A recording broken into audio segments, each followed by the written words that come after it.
You have it. But number 3, I don't have one that's quite like it. Like we do talk about change of base, but it's always like we use change of base. There's not like an expression up here.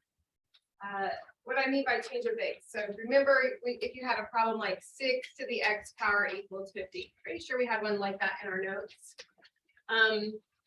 I know that I can't make 6 be the base for 50 and raise it to a power, right? So like when we learned about the exponential equality theorem, there's no way I could put 6 to some power to equal 50. So I knew that I could say, well, log 50 over log 6, and then simplify that would be my answer, right? If we were answering it in its exact form, which in this assignment you will be, you would just answer it just like that, because it does say answer it in its exact form on this assignment. If you were told where to round, then you would go divide it and round it, right? Okay. But so since this one only had x there, it is a little bit easier to deal with. But number 3 on your assignment makes you think a little bit harder. Okay, still the same concepts, but there's no way, would you agree, for me to take 10 to some power and make 325, right? That's pretty obvious. You can do your factor tree and just notice that, but you'd have to have zeros at the end of those numbers to even do that. It'd have to be like 100, 1000, right? Okay, so we can't. So we're still doing kind of the same thing here, but we're going to have to move some stuff around. So let's go ahead and put it in log form. Let's say log base 10. So I don't have to put 10 there. 325. So we do need to write it in log form first. We can't just go straight to setting it up. So log base 10, 325 equals that exponent of 4x plus 5. You know, before in my notes, I did do that here also. I did say, you know, log base 6, 50 equals x.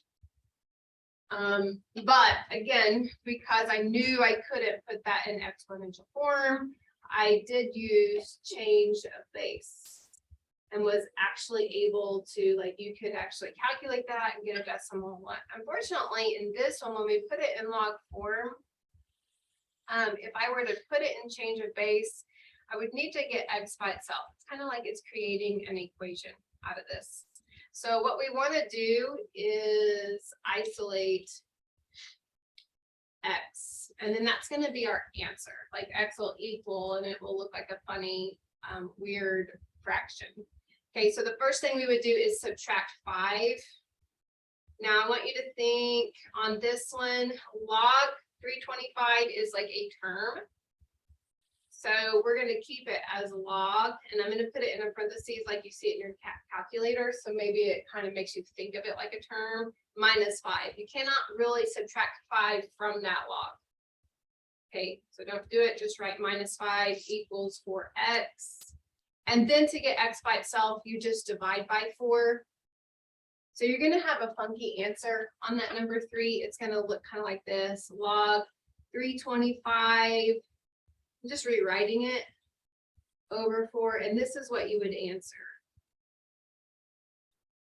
Really strange kind of deal. Your numbers will be a little bit different though, so don't just jump into that one and just type that in for your number 3. You're going to see some red numbers. Like I opened this up again, and it was like this was 355, and this was 3x plus 2. So just look at the steps that we did, and then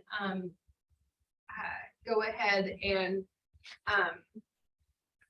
do the same steps to yours. Like that. Okay.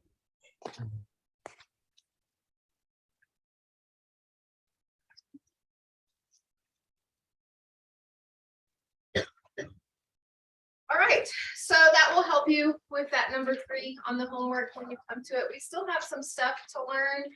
I did want to go back over, because I think we'll have time, back over that problem we did when we first started the topic 4.6. So we kind of did one problem from 4.6. We worked it out. I want to show you, like when I worked it out, I didn't really do it the way I would usually do it. And to me, I don't know, like my brain works a certain way, and I just thought I would work it one more time with you. So if you want to write this on the back of your paper, you can. You'll see me doing it like this on another problem. So it's just really up to you. But remember, we're learning about growth and decay functions. And each part represents something. This n sub 0, it just means whatever the initial value is. A lot of times we're talking about population. The K in that formula or model is your rate, your growth rate, which is always a percent, but we work with it in decimal form. So if you see it as a decimal, it's decimal. If we wanted to talk about it as a percent, we would turn it into percent, but we don't have to do that anyways. Time is always in years. And the N of T would be like the final amount. If you knew the growth rate and you knew the starting population, you could just plug it all in and you would find like what the new population might be after 10 years. If your model was what you were using to predict like the population after 10 years or something. But like this example that we did here together on our last class meeting, it said a city started with a population of 22,500 in the year 2000 and had a population of 23,900 in 2005. So 5 years passed. So they're kind of thinking about that interval of time. We need to find what is the actual growth rate. I know how much we grew by. That's easy to figure that out, but we don't know the actual growth rate to use that 5-year time period to make a function out of it. So what is always changing in these problems would be time. Like if you have a function, right? Like 12 years, 28 years, if this model was definitely consistent throughout all that time. So I wrote down the information that they gave us on a blank piece of paper. Again, you're welcome to write this with me on a different one or just follow along. If you kind of struggled on that one, I will say with this unit, this is probably the harder part, applying it with these word problems. So it might not be a bad idea to go back over it anyways. So remember our model or the function that we're actually using is that N of T equals that N sub 0 E, which is a constant on your calculator, raised to the KT power. This was our given information. This was the starting population. This was the ending population, and we knew it was 5 years had passed from 2000 to 2005, right?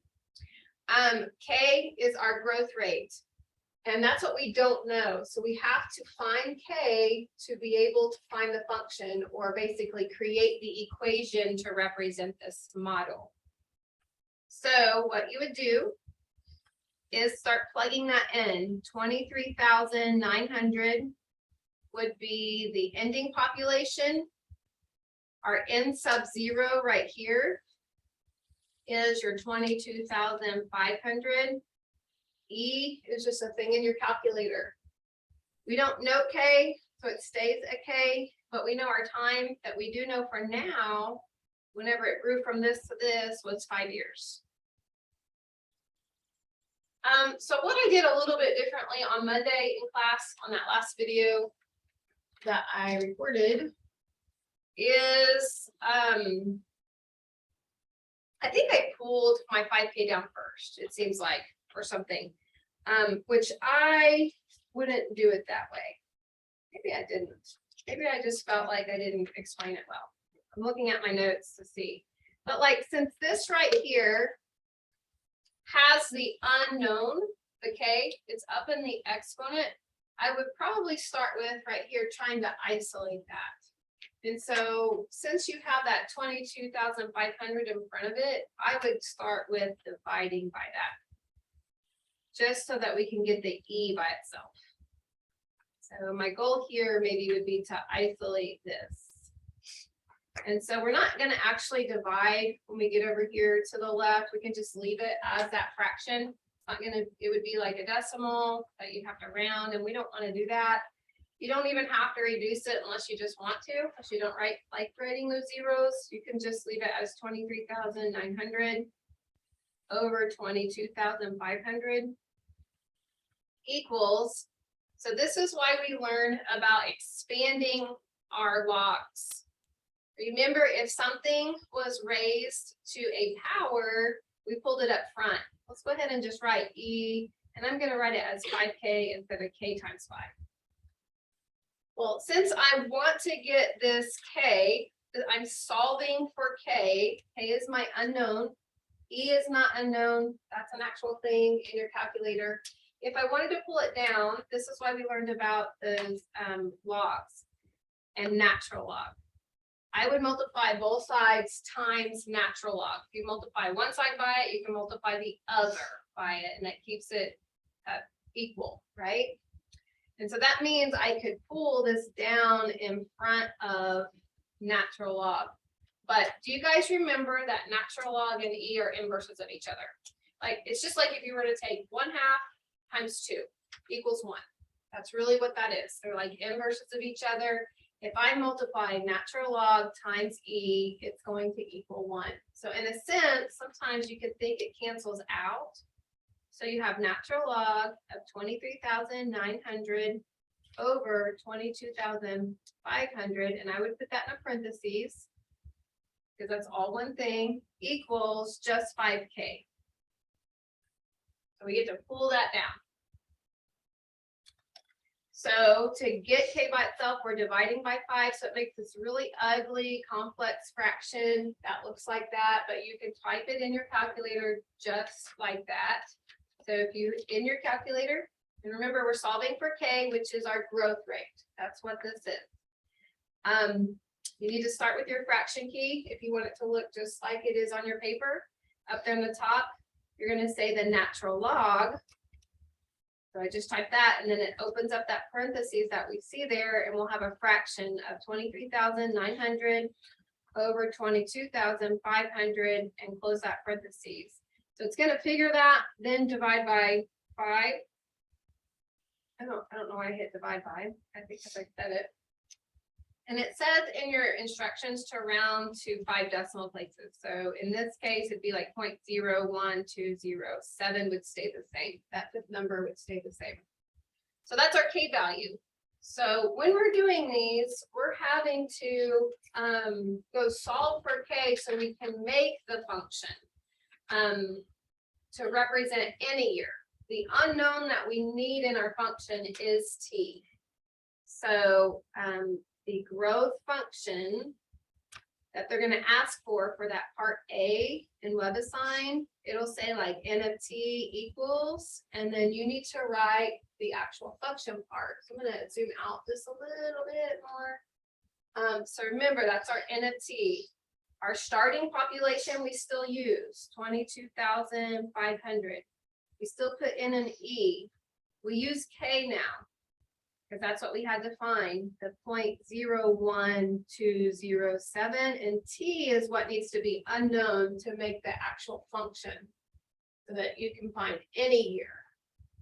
So that's going to be what your part A is answering. Again, I know we did this one already, just going over it again.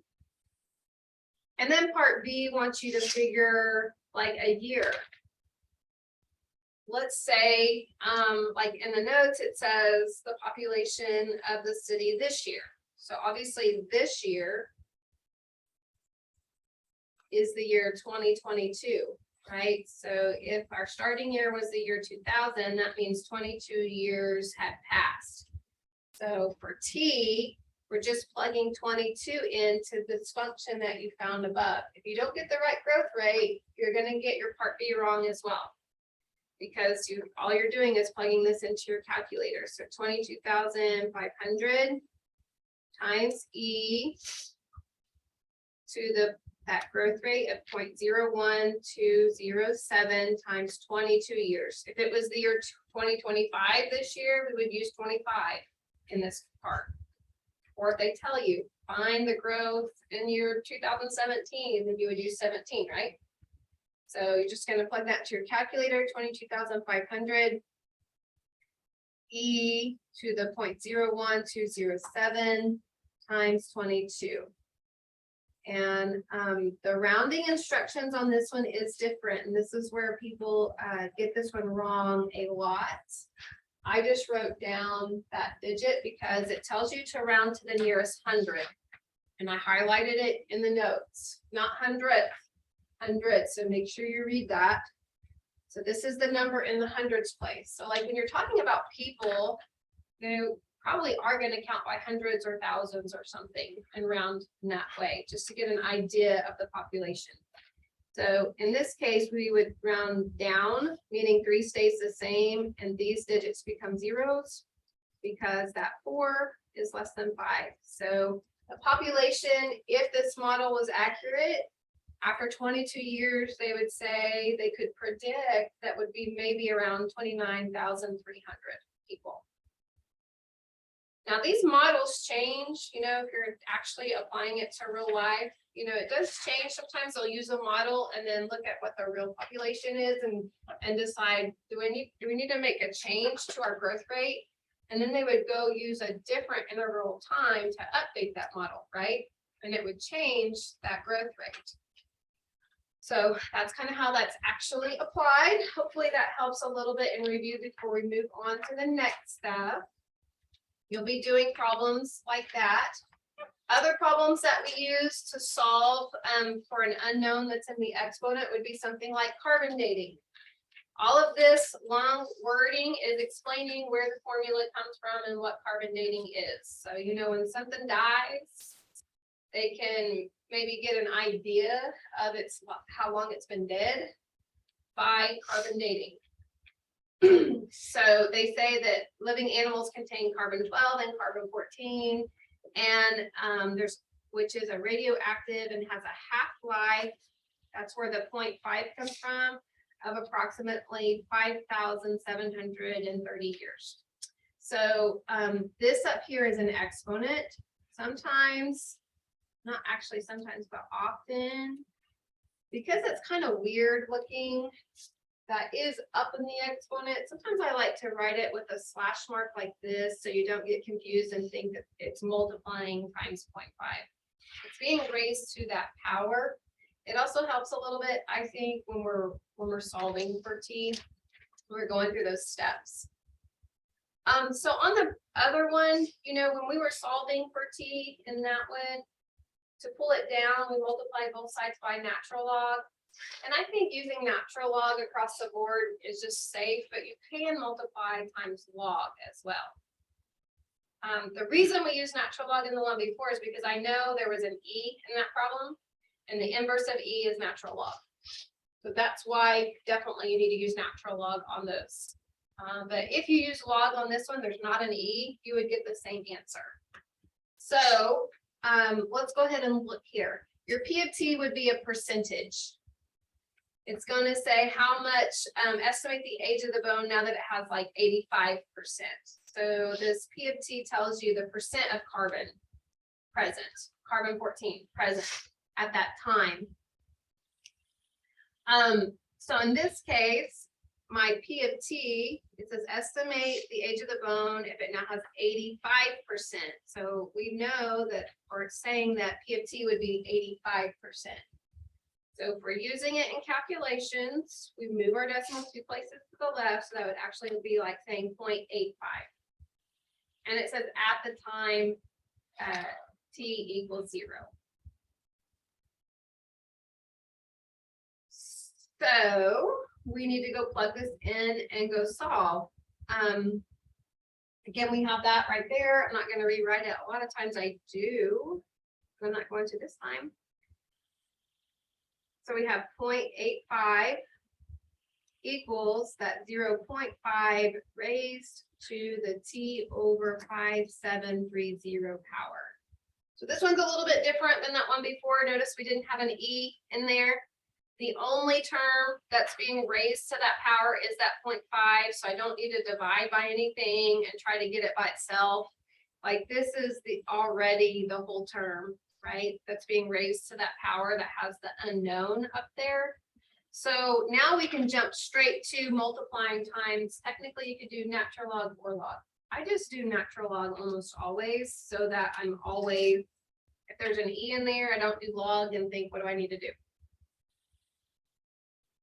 So by multiplying times natural log, it keeps it equivalent, but it gives us the capability of pulling that T down because we can expand it. We don't have exponents in our problems, we expand it. So we say we have the natural log of 0.85. I like to put those in parentheses. Does it in your calculator, but especially when you see a decimal. Equals, and I'm still going to write this with the forward slash. It kind of helps me see the math that happens to get to solving for T.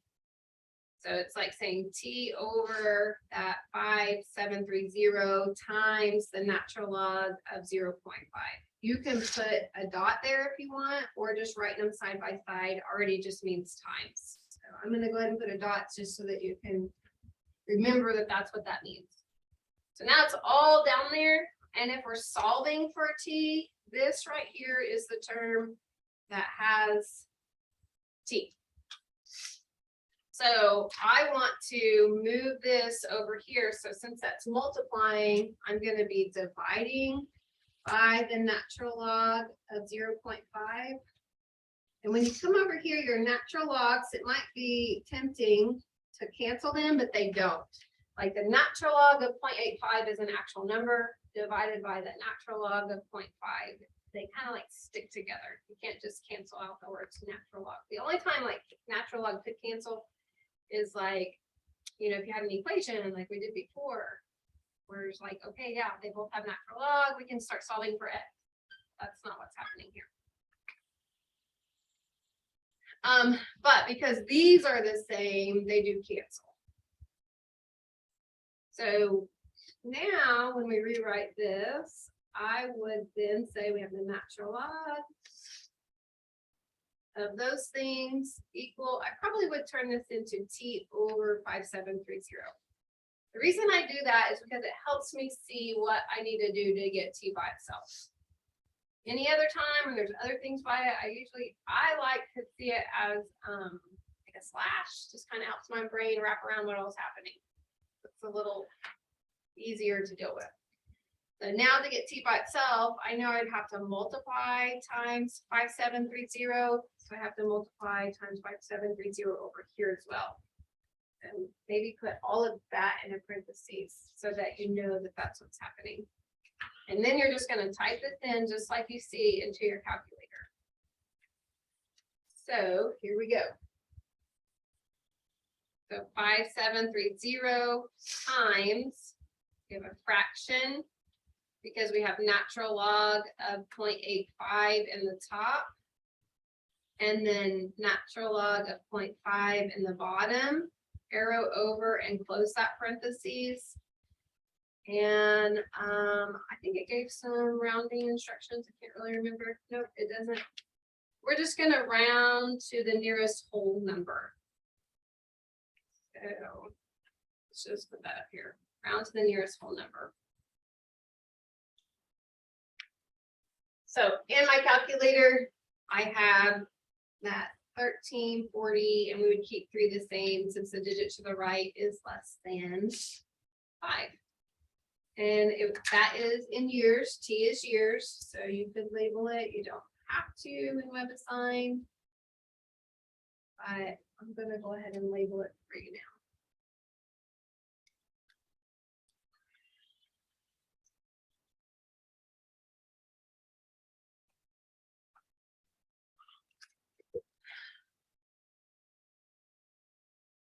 So this is kind of bringing it all together, why we learned about expanding log statements. Because we can always get to solving for a variable if it's in the exponent. If we know if we multiply both sides times log or natural log, we can pull it down. Okay, and then we're working with a log or a natural log at that point to find that exponent. Number 3 is kind of a repeat. The only difference is they put the percentage or, you know, how much carbon 14 is in it already as a decimal. So it says if a mummy is found and has C14 test reveal that 0.739 of the original is present, approximately how old is the dummy? So this is your P of T, and it's not in a percentage. So you don't have to go do any converting. If you wanted to talk about that as a percentage, it'd be like 73.9%, right? You went backwards, but it's just already given to you, not as a percentage. So we're just going to plug that in. 0.739 is our P of T, equals our 0.5 raised to the T over 5730 power. The steps are basically identical. If you're a patterns person, you'll see that we plug that in, and then the very first thing that we did was say, okay, my variable's up here in the exponent, and there's only one term there on the right hand side, so I don't have to move anything first. My first step is to just multiply both sides times natural log. So that gives me the natural log of 0.739 equals that T over 5730. Get to pull that down in front, times that natural log of 0.5. Kind of looking back at example 2 again. The next thing we did was we wanted to isolate our T over 5730. So we did that by dividing by the natural log of 0.5.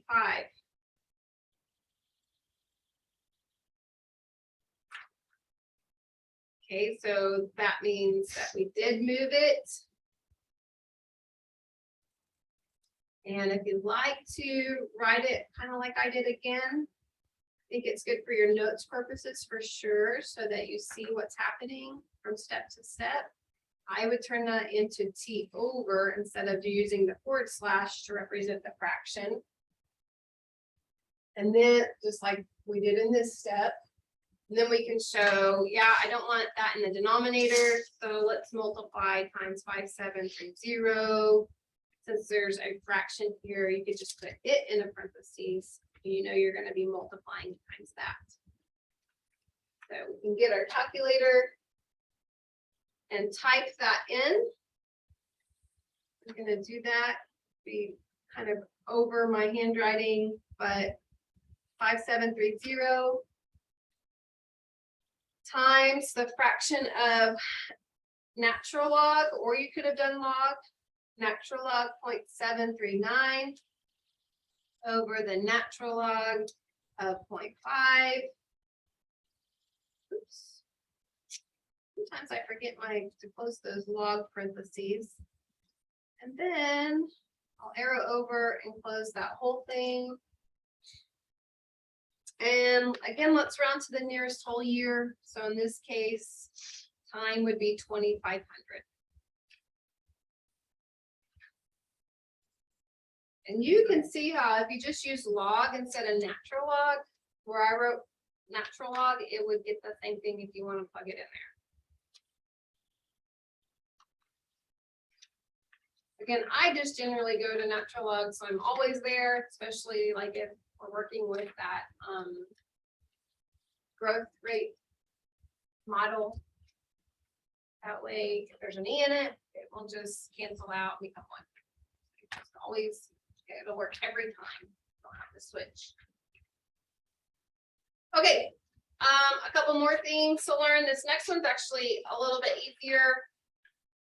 You're really just plugging some stuff into these formulas. Sometimes you may not know N or T, but in our notes, we do. So compound interest formula, this is an actual real life formula to figure compound interest. If you do investments or loans, you know, interest sometimes can accumulate either annually, that means 1 time a year, or semi-annually, twice a year, quarterly, 4 times a year, monthly, 12 times, daily, 365 times. So each part of this formula, what it means is A just means future value. So if you're talking about investments, if I invest $2,500 and it makes 500 over a period of time, then that means the future value of that account is its balance of 3,000, right? That's what that means. P is your principal. So the amount you invest in the beginning, or if it's a loan, the amount you borrow. There's a 1 there, but R is your rate, which is always a percentage given to you that you'll turn into a decimal. N is your compounding period. Like I said, if it compounds daily, yearly, whatever it might be. And then T is your time in years. Always in years. So compounding periods, if I said annually, that means N would be 1. So you have to know those things, which I think you do. Semi-annually, N would be 2. Quarterly, I mean, I just verbally said it, but let's write it down. N is 4. Monthly, there's 12 months in a year, so 12 times. Daily,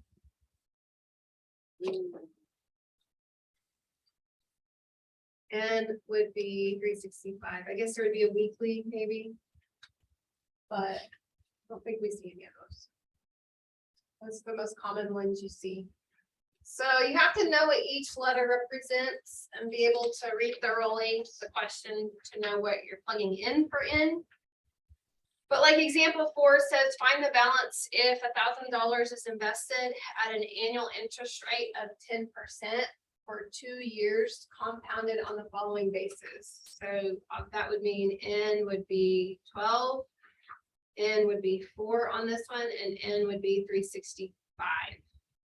But all the other values are the same because we're saying on all 3 types, my principal, the amount I invest was $1,000. My annual interest rate was 10%, which we know we would use as 0.10. And my time would be 2 years. My compounding information comes from when I figure them all separately, A, B, and C.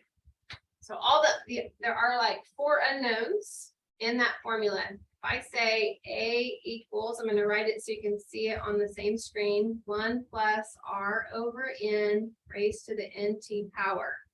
We need to know all of those things if I'm finding the future value.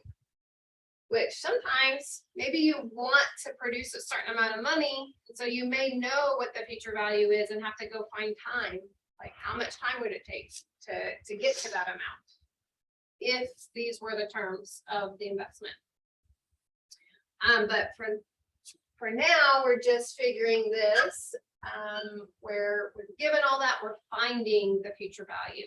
We're finding the balance after 2 years.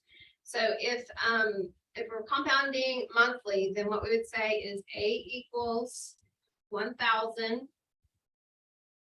times 1 plus my rate is 10% for all of them, so 0.10 over, this is my N values for A.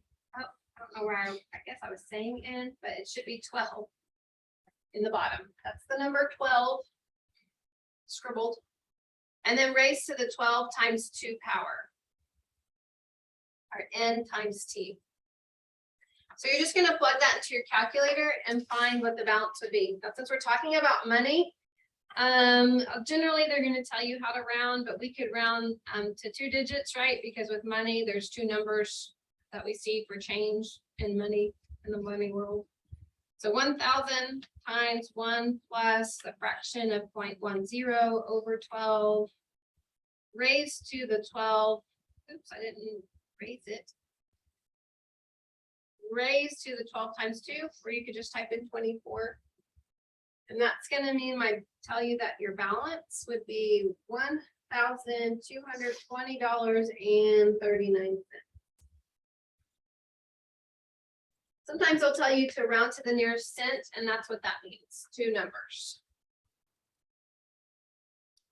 Cent would be like pennies. 9 is representing 9 pennies, right? 39 cents.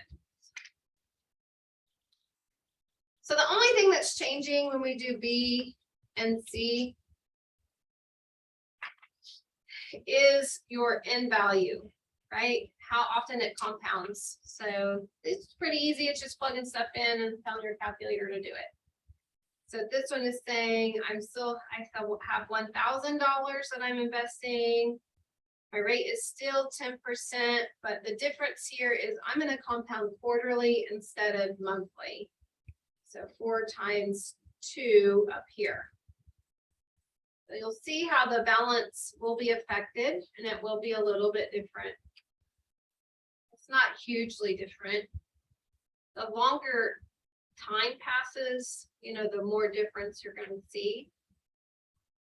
1 plus 0.1 over 4 raised to the 4 times 2 power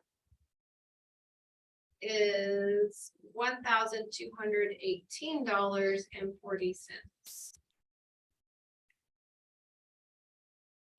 So you can probably tell that the more often it compounds, the bigger or the more interest it's going to make. If you're talking about investment, right? If it compounds more often, you make more interest, because what it's doing is it's like a snowball. When it compounded one time, it earned interest, and then when it compounds that second time, it's going off of the new balance. So it's going off of the money you made to compound the next quarter interest. And then C is daily. So we're taking 1,000 times 1 plus 0.10 over 365 raised to this 365 times 2.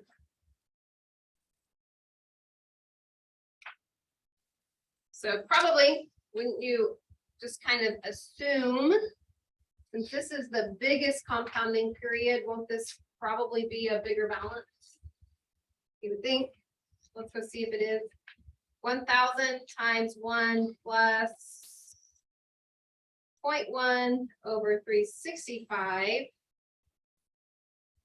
raised to the 365 times 2 power.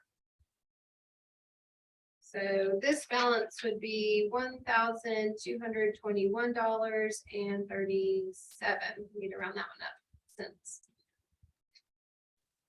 So the bigger your balance, the more interest you're going to make, right? The more often it compounds, the more interest you're going to make. The longer you leave it in there, the more interest you're going to make. That's how investments work. So that's why if you don't have an investment, even if you start with $1,000 right now, you guys would be in a good spot when you get older. Like, just put it in there, put a little money in there every year. It's going to grow. I wish I would have when I was 18.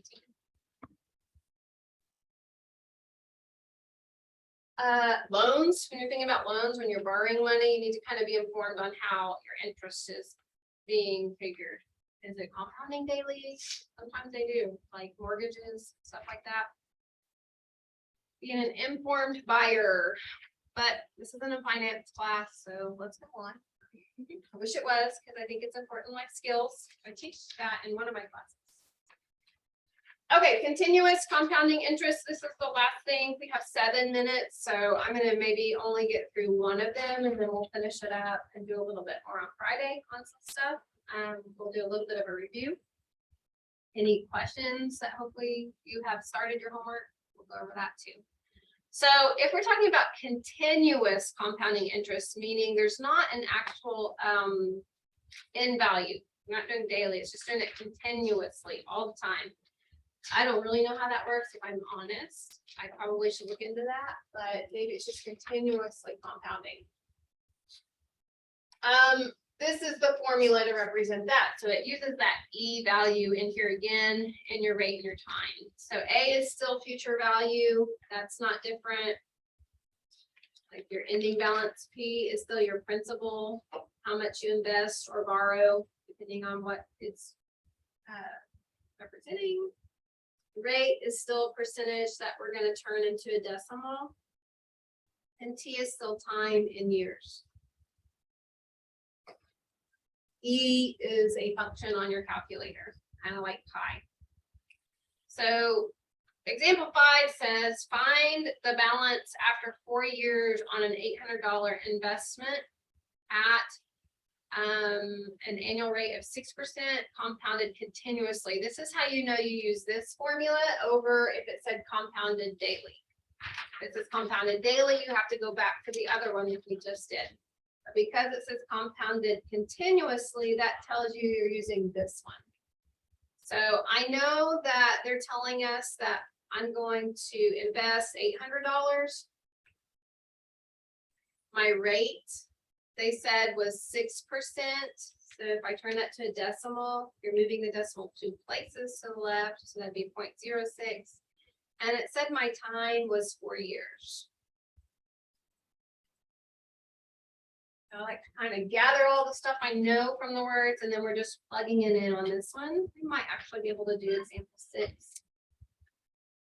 So my principal was 800 times E raised to my rate of 0.06. If you don't turn that into decimal correctly, that's where this one could be wrong, times 4. Because technically, I mean, it's just given to you where you're just figuring it in your calculator to find the new balance. So 800 times E, second, and the natural log button, times 0.06 times 4. And if we're rounding that, because it's 0.999, we actually end up rounding to the nearest dollar.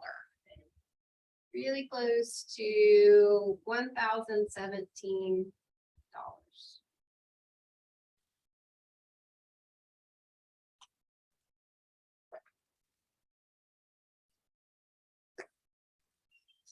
But number 6 would be kind of along the scenario. What if you want to make a certain amount of money?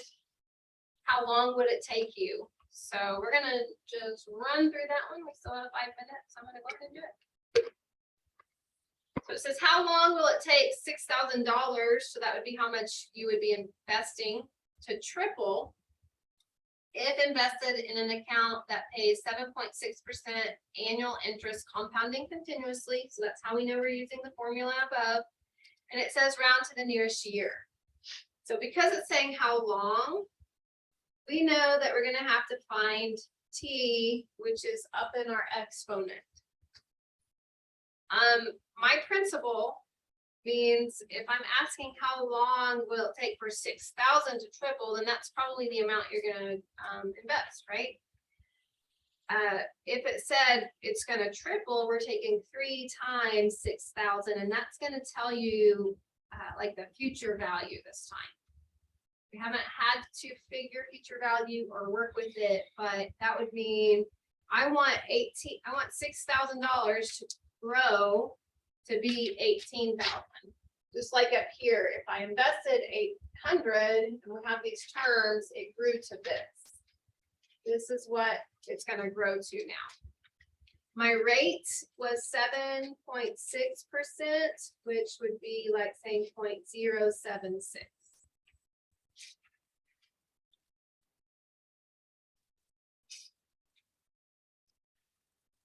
Okay, so what we do is plug that all in. 18,000 equals my principal of 6,000 times E raised to my rate is 0.076 times time.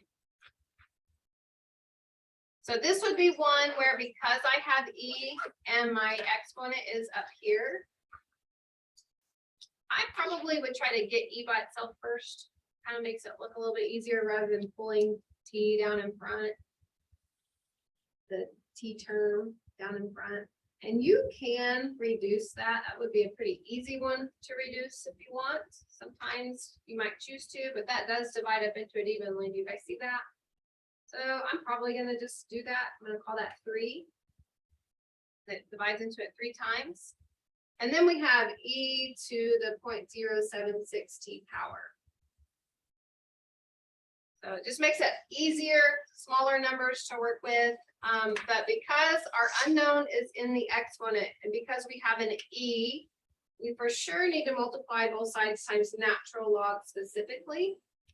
So we can bring it down from the exponent, down in front up. So you have natural log 3 equals that 0.076t. And then remember, natural log times e basically like cancels out. It's like saying times 1 over there, which would be silly to write that, right? You can write it, and some people do natural log e, but that becomes a 1, which I'm just going to ignore that too, right? Kind of what just happened. So to get t by itself, we're just dividing by 0.076.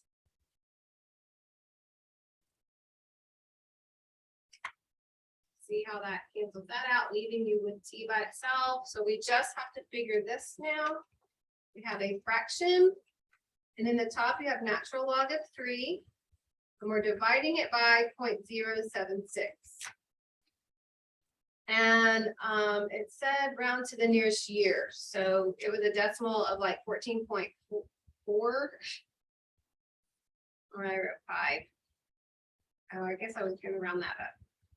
But if it said round to the nearest 4, then we would just say 14 years.